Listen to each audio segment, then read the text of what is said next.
নৃশংস ঘটনার প্রতিবাদে এবং দোষীদের দৃষ্টান্তমূলক শাস্তির দাবিতে সোমবার ঠিক রাত্রি 9:09 নীরবতা পালনের মধ্যে দিয়ে 99 মিনিটের প্রতিবাদ কর্মসূচি পালন করল মেদিনীপুরের প্রতিবাদীরা। প্রসঙ্গত 9 আগস্ট 2024 ঘটেছিল এই মর্মান্তিক ঘটনা, আর তাই ঘটনার ঠিক এক মাসের মাথায় সোমবার 9 সেপ্টেম্বর মেদিনীপুরবাসী পালন করল এই অভিনব প্রতিবাদ কর্মসূচি।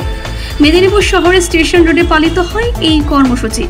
আরজিকর হাসপাতালে ঘটে যাওয়া ঘটনার কাল্পনিক চিত্র পুনর্নির্মাণ করলেন প্রতিবাদীরা। একটি নাটকের মাধ্যমে আরজিকর হাসপাতালে ঘটে যাওয়া ঘটনার কাল্পনিক চিত্র তুলে ধরলেন তারা। মেদিনীপুর শহরের স্টেশন রোড সংলগ্ন মিনি মার্কেট এলাকায় রাস্তার উপর এই কর্মসূচি সংগঠিত হয়। বিশৃঙ্খলা এড়াতে মোতায়েন ছিল পুলিশ বাহিনী।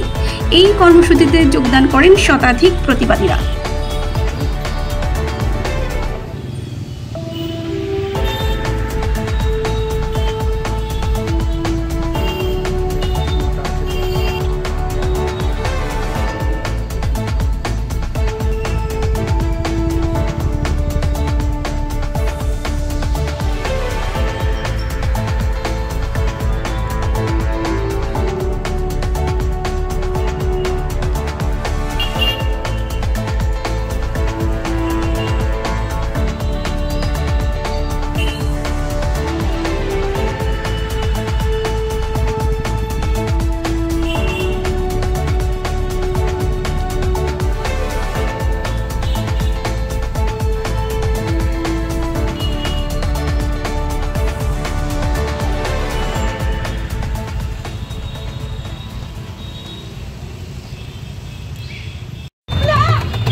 চিন্তা করছেন কেন?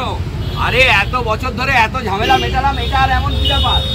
আরে না না, এক্ষুনি মিটে যাবে সব, একটু সময়ের ব্যাপার। হ্যাঁ, ওরা আসছে, এলে পরেই আমি একদম সব মিটিয়ে দিচ্ছি। হ্যাঁ, ওদের সঙ্গেও কথা বলা আছে, কোনো অসুবিধা নেই। হ্যাঁ ঠিক আছে। ও হ্যাঁ ঠিক আছে, এখানেই থাক, কিন্তু তাড়াতাড়ি ব্যাপারটা মিটিয়ে ফেলতে হবে। ডক্টর কোথায়? তাড়াতাড়ি ফোন করো। ডক্টর কোথায় থাকে? আরে কি হলো, কোথায় আপনারা? আরে স্যার দাঁড়িয়ে আছেন যে, তাড়াতাড়ি আসুন, কুইক। হ্যাঁ কি হলো? বাবা মা দাঁড়িয়ে আছে তো আমি কি করব? হ্যাঁ বলো বলো, এখন দেখা যাবে না, পোস্টমর্টম চলছে, আইনের বাধা আছে। কে বলেছো সুইসাইড? মানছে না তো পুলিশকে ইন্টারভেন করতে বলো। হ্যাঁ বলবে আমি বলেছি, আমি। যাও বলো, আর বাজে কথা বলে আমার সঙ্গে সময় নষ্ট করো না। চলো নিজেরা সব মিটিয়ে নাও। কি ব্যাপার, বলছিলেন নাকি? ওটাই তো নেই, সময়টাই তো হাতে নেই। যা করার তাড়াতাড়ি করে বডিটাকে তাড়াতাড়ি পুড়িয়ে ফেলতে হবে।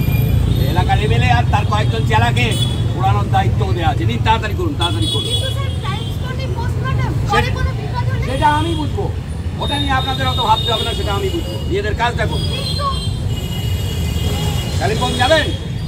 সুন্দরবন নাকি কম্পালসারি ওয়েটিং? মনে রাখবেন, সুইসাইড।